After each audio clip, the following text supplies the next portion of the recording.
Oke teman-teman, apa kabarnya? Kembali lagi di channel ini, tetap setia dan konsisten dengan berita seputar UMKM terutama perkreditan. Nah, di video yang sudah saya upload, saya bikin sebuah video tentang DC pinjol ilegal yang makin liar, makin ganas, makin garang di Desember 2024 ini. Ya karena tuntutan dari pihak operatornya atau dari pinjolnya, karena banyaknya orang yang galbay, sehingga mereka sudah pasti akan dituntut lebih untuk menagih pada kita. Makanya mereka akan menghalalkan semua cara untuk supaya kita bayar utang pada mereka. Nah, bagaimana cara menghadapi DC pinjol ilegal yang garang, ganas, dan liar?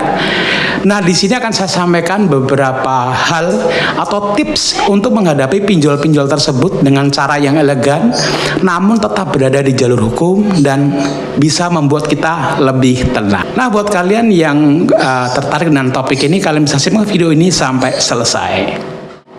Menghadapi DC pinjol ilegal yang liar, yang ganas, yang galak banget atau yang garang sekalipun, itu sebenarnya harus dihadapi satu ya, dengan kepala dingin dan dengan otak. Jangan dengan kekuatan kita, karena kalau kita tidak punya kekuatan ya maka kita akan boncos sama mereka. Ya, jadi kita harus menggunakan otak dan harus sesuai dengan jalurnya. Nah, seliar apa sih DC pinjol ilegal? Karena teman-teman harus ingat bahwa satu hal yang harus benar-benar digarisbawahi dan kita ingat bahwa kita benar punya hutang pada mereka dan benar kita belum bisa bayar alias galbay. Tapi itu adalah masalah perdata. Ya, jadi kalau kita pinjam ke mereka dan belum bisa sanggup bayar, ya itu hanya masalah perdata.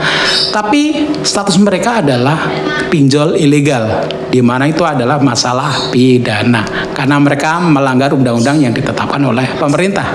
Artinya apa teman-teman? Artinya kita sebagai subjek yang dilindungi oleh pemerintah. Kita sebagai warga negara yang sedang bermasalah dilindungi oleh pemerintah atas tindakan pinjol-pinjol atau DC-DC dari pinjol ilegal. Ya artinya kita bisa mengadu atau kita punya tempat mengadu. Jadi nggak perlu terlalu khawatir dengan masalah galbay pinjol ilegal. Nah, yang kedua yang perlu digarisbawahi adalah bahwa niat kita harus baik dulu. Ya teman-teman ya. Jadi kalau misalnya kita pinjaman online ilegal, tetap harus diniatkan untuk bayar. Karena apa? Ya karena kita sudah menggunakan uang tersebut. Meskipun kita tidak mensepakati lagi perihal denda dan bunga yang telah ditetapkan di awal. Jadi kalaupun kita pinjam 1 juta, balikin 1 juta plus bunga yang sesuai dengan aturan OJK saja. Tidak perlu untuk melihat berapa denda dan bunga yang mereka tetapkan pada kita. Jadi wajib kita bayar, meskipun nggak sekarang ya, mungkin 2-3 bulan lagi atau bahkan dicicil. Misalnya saya sanggup 3 bulan lagi, tapi dicicil selama 1 tahun. Nah itu boleh. Sehingga kalau niat kita sudah baik, artinya kita tidak punya niat untuk ngemplang duit orang lain. Ya kita nggak tahu itu duit haram atau apa, nggak tahu. Bukan urusan kita. Ranah kita adalah bahwa kita pakai duit, kita harus bayar. Tapi kita tidak sepakat dengan bunga denda yang ditetapkan yang terlalu mencekik, yang di luar nurul dan di luar nalar logika. Terutama juga dengan sikap-sikap arogan dari DC-DC pinjol ilegal. Nah teman-teman, bagaimana cara menghadapi DC-DC pinjol ilegal yang makin garang, makin liar, makin galak? Simak terus videonya supaya kalian tidak terlewatkan satupun. Nah kalau teman-teman mencermati video saya yang kemarin, bahwa saya itu post sebuah video di mana itu ada informasi resiko yang kita hadapi akibat galbay pinjol ilegal. Nah itu adalah sikap-sikap DC yang karena mereka juga ditekan sehingga akan melakukan hal-hal yang mungkin menghalalkan segala cara. Nah bagaimana cara menghadapinya?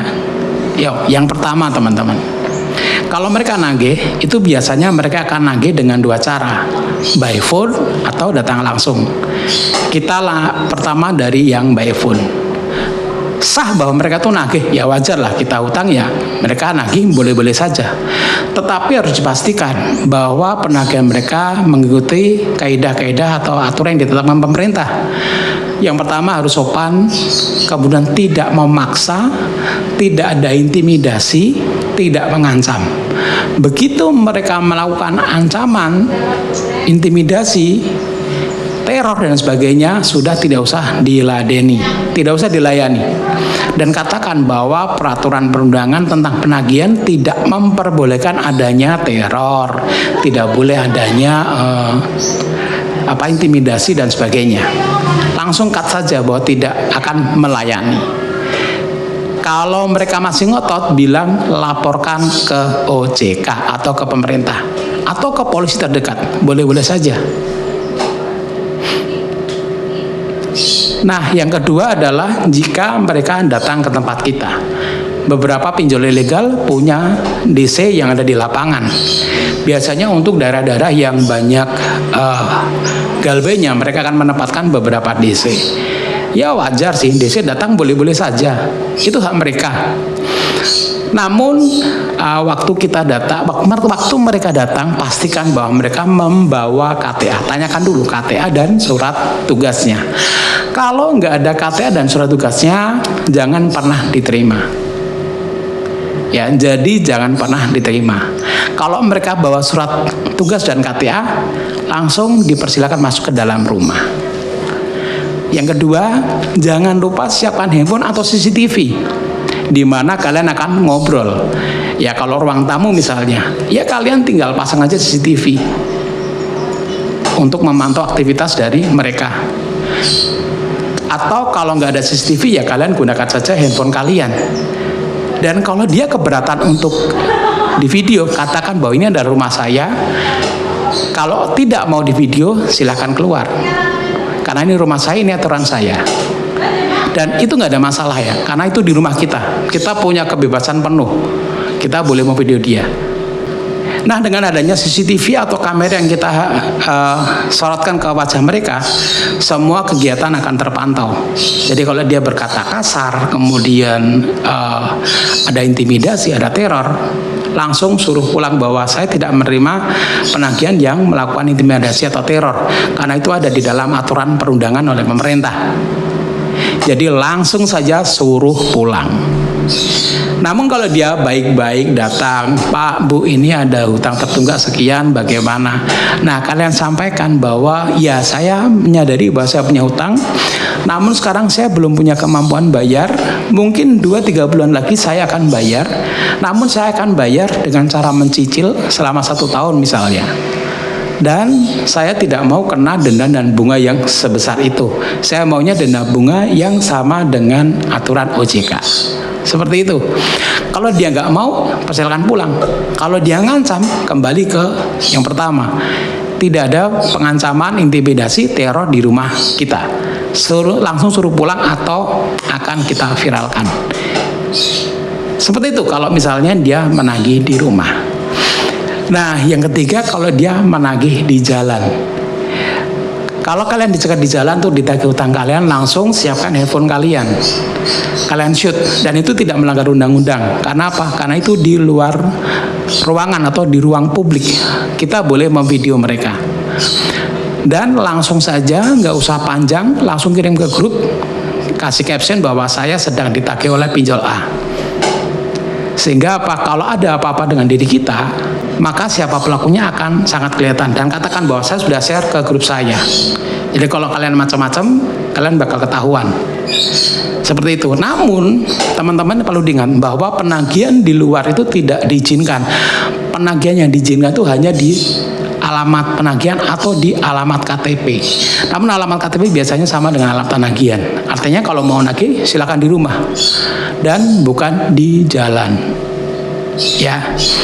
Yang keempat, kalau mereka menagih pada orang-orang, Nah, ini berbeda dengan ketiga case di atas.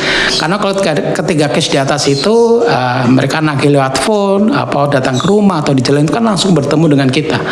Namun kalau misalnya dia menagih ke orang lain dan kita hanya dikasih tahu oleh teman yang ditagih itu, maka ini sudah melanggar peraturan perundangan. Makanya stop bayar, langsung laporkan ke OJK atau ke pemerintah supaya mereka ditindak dan kita tidak perlu bayar karena mereka sudah melanggar aturan yang sangat sensitif, yaitu data pribadi.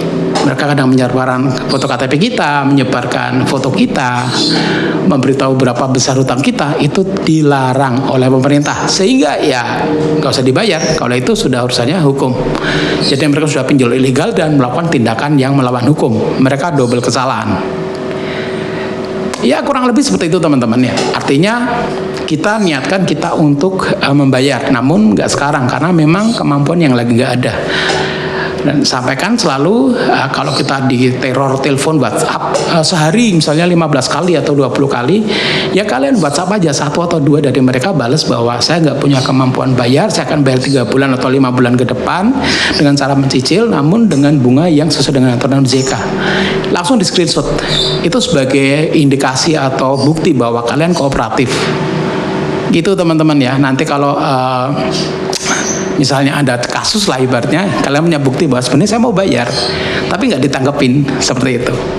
Oke teman-teman ya, jadi itu beberapa cara yang bisa kita kerjakan misalnya kita sedang galbay pada pinjaman online yang ilegal oleh DC-DC yang kasar dan arogan. Ya semoga kita tetap kuat, tetap tabah dan tetap bisa berpikir dengan positif dan jernih menghadapi DC pinjol ilegal. Terima kasih sudah menikmati video ini, semoga bermanfaat. Ciao.